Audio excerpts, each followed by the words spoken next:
Here for sale is a Hohner Preciosa in CF. This is a diatonic instrument, the most compact that Hohner made. It's a professional two-voice instrument, even has 4-octave bass notes on it.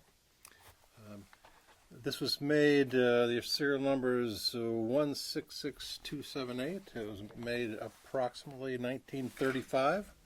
So about 100 years old. It's in really nice shape for that age. It's got a little bit of wear on the bellows. Someone did a couple patches here, but and it has internal bellows lock instead of external things. It has a little push button. I restored this. It was not working when I got it, but now you just, it locks up if you close it and push the button, and unlocks just like that. It's very compact. My hand will span the entire keyboard. But yeah, nice. I've done a full restoration. Reed plates were removed, cleaned, revalved, and it has the zinc on steel reed plates. I've got, actually I have another one that's unrestored, which I think I will be listing for sale unrestored. So you can see sort of what it looks like when it arrives to me. It has the original leather valves. And to make it this compact, it has this interesting cantilevered removable reed block for half of the treble reeds, and the others are sort of buried underneath there and mounted directly to the soundboard on the accordion. That makes it very compact, but it's a more challenging to tune it. It's quite an iterative process. You've got to remove it. I might have a picture of when I've got this off and I've taped one set of holes so I can tune the underside reeds in the instrument so that they are properly tuned. And anyway, so just showing what the inside of it looks like.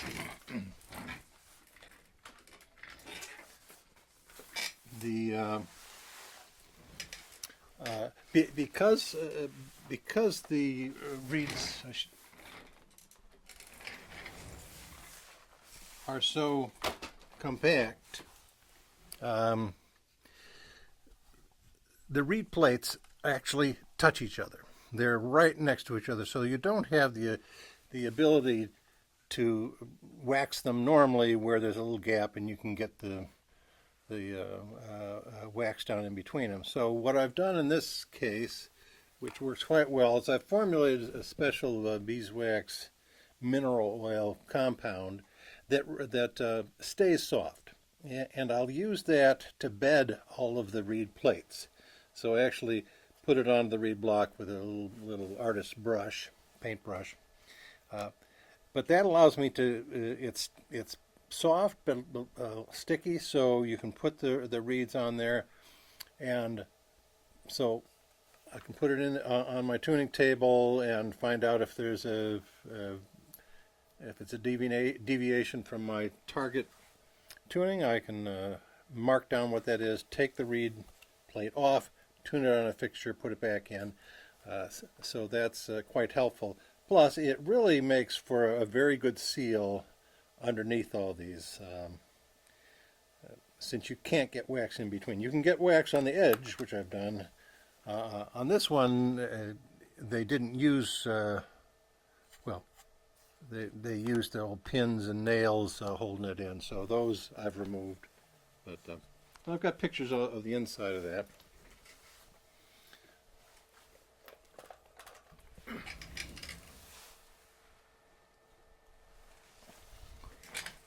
What else? I'll talk more about the tuning in a bit. I've replaced the bellows gaskets on both sides. It has a new grill cloth in the front. I've got a picture of that in hand. The rear is fine. The holes are so small, nobody can get their fingers in there and damage them. As I mentioned, I've restored the bellows lock. I did find some issues with the treble blocks where there was some leaking even without pushing any buttons, because the outer row of pallets weren't all sitting. It had 3, 4, 5, or 6 of them that were not quite sitting perfectly flat. It's like the pallet comes down, and it's, instead of being flat, it's hitting on the top edge or the bottom heel, toe or heel, and not really sitting flat, so allowing a little bit of a leak there. So what I did on the entire row of outer pallets is I've got this method where I remove the pallet, I file out the groove just slightly to give it a little room, and then I embed a little steel ball bearing, tiny thing, down in that groove, which then acts as a pivot. So then I use hot glue, which is a flexible glue, and that then anchors it, and so it lifts it up and when it's under normal use. But it allows it to pivot in sort of 3 dimensions, which ensures that it lies flat on the surface, providing the best seal. I've got a little video I made for when I did it on another instrument. I'll show that now.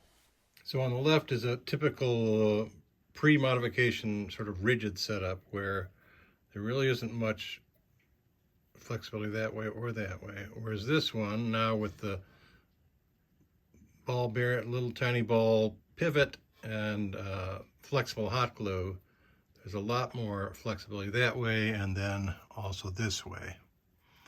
Whereas here you can see it's a little tiny bit, but here you got more flexibility, which allows this pallet to then sit flat on the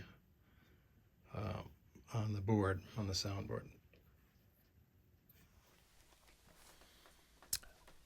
Anyway, so that same process, I found there were only 2 pallets on the bass side that were not sitting flat, so I used that method also over there for those 2.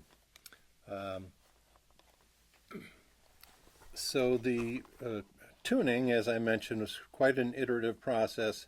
I tuned this to my preferred 2 to 6 hertz beat frequency for the tremolo, 2 hertz for the lowest notes, up gradually going up to about 6 hertz for the high notes.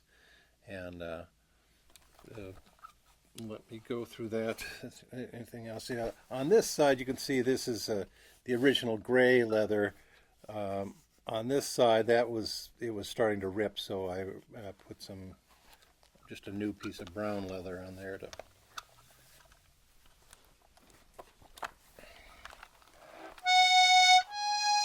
That's actually a duplicate mechanically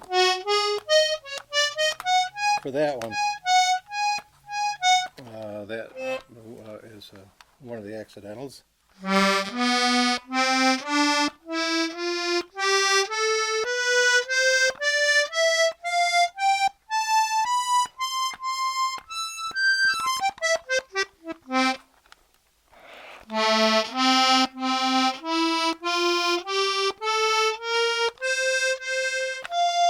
As a glyctone being the club configuration.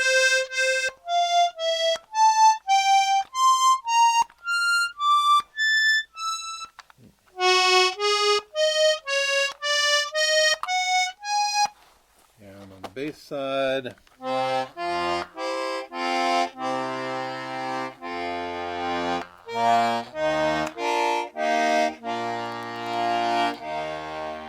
very rich 4-octave basses on this.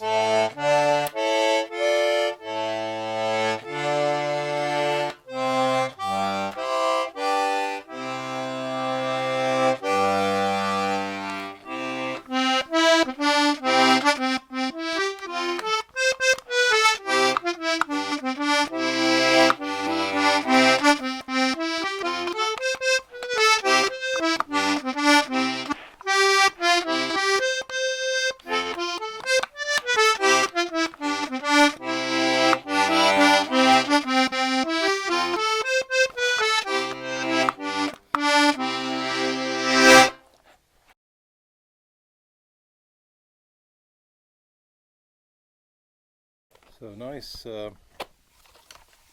Hohner Preciosa in CF, tuned and restored, looking for a new owner.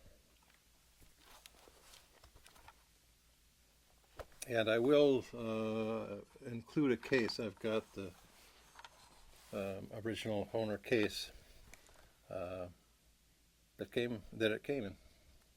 Shout out to John Peluso providing this nice P84 condenser mic.